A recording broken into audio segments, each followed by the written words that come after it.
San Diego is home to so many incredible things. But is it for you? Let's take a look and talk about the bad and then a few of the good things to see if it's for you or not.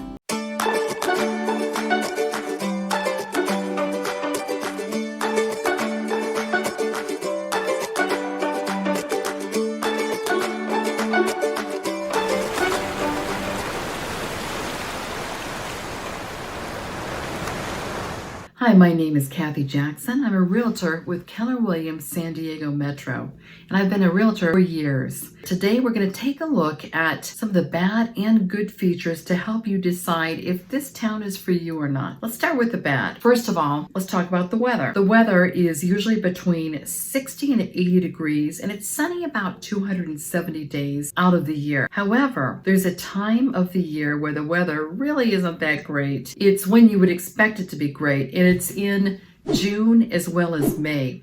It's called May Gray and June Gloom. And it's always a surprise to people visiting. They bring their summery clothes, they go out boating and maybe swimming, but it's just not that warm. The summer weather is delayed until about July in most cases. It's almost always like this. It's kind of gray, cool, the water's not that warm. So that's a negative, I think, those 2 months for sure. Home prices are definitely higher here. It's still one of the more affordable big towns in California, but they are pretty high. The median price for a detached single-family home is $760,000. So it's kind of expensive. And what some home buyers have found that in the last couple of years, they've gained just a lot of equity because we've had a big appreciation, and it doesn't seem to be going away for this present time, just because there's about a third of the inventory that there usually has been since 2019. Now it's a third down in the last 3 years. It's just causing for a shortage, and it's causing the prices to go up. So it's an investment. You can definitely look at it that way. There are lots of highways around like any big city. For example, Chicago, Los Angeles, San Francisco, any place like that. Lots of highways, lots of traffic. I don't think it's nearly as bad as some of the larger cities. San Diego is supposedly the 8th largest city, but the time that it is bad is at rush hour in the morning, like at 7:30 or 8, especially 8 o'clock to 9. And then going, 4 to 5 or 5:30.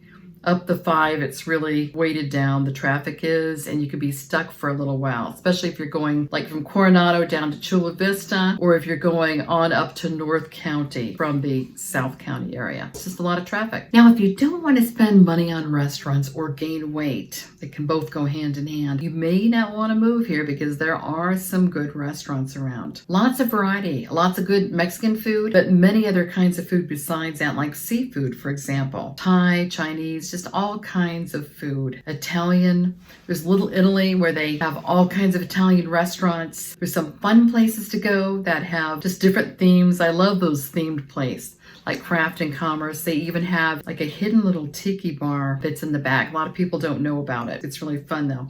But tons of entertainment with different themed restaurants, different kinds of food. So watch out.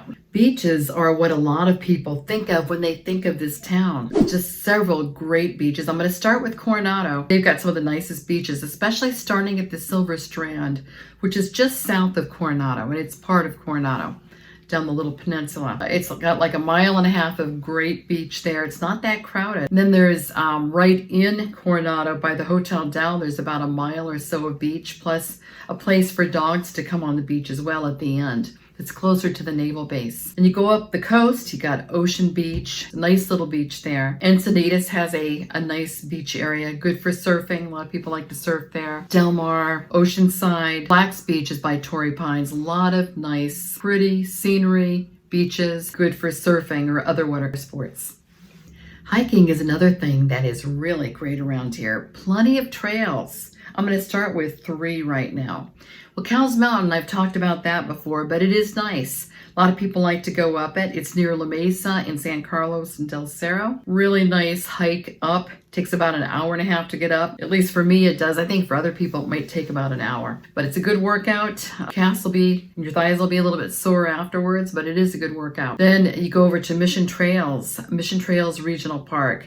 very close by to Cowles Mountain, part of the same system, but it's just about 1.5 miles apart. There's a nice visitor center that's got all kinds of things there, books, map, really nice views. Mission Trails has miles and miles of trails. They're both on a solid surface like asphalt, and they're rocky trails as well and dusty trails. You won't run out of trails. There's just a lot of places to hike there. Not only that, but the Kumeyaay Indians that were here for hundreds of years, they made that place their home, so there's evidence of that Indian tribe. I think there were a couple Indian tribes there. And there's dugout bowls that are in rocks. It's really neat. Definitely worth it. Now, thirdly, there's Mount Woodson. Mount Woodson is over by Poway. It's up to 15, and it's a steep climb as well. The thing that Mount Woodson's really famous for is potato chip rock. Have you heard of that? It looks like a potato chip, and people like to get their picture on the edge of the rock. Looks like it's going to break off. It's really a funny picture. I hope it doesn't break off, but it looks like it. My son likes to go rock climbing. It's something that he does once in a while. It's pretty steep. It's a good workout. Property taxes here really aren't bad considering the percentage that they're at. They're a little bit over 1% of the purchase price. That is not bad when you consider other areas where the taxes are just much higher. So even though the house prices are high, the tax prices for the property is not too bad at all. Also, it's a good job market. There's some easy places to get jobs in many different fields. Business, maybe in banking, finance, computers, things like that. This is the defense, the Navy, of course, that's a huge employer right there, and the Marines, but defense contractors, so for engineers. I hope I answered a few of your questions. It's kind of a brush stroke of some positives and negatives. Message me or call me if you want to know more about some real positives to find out if this is the right move for you. Now, the next video is on renting versus owning. I hope you enjoy this. It's a few facts here and there, a few thoughts.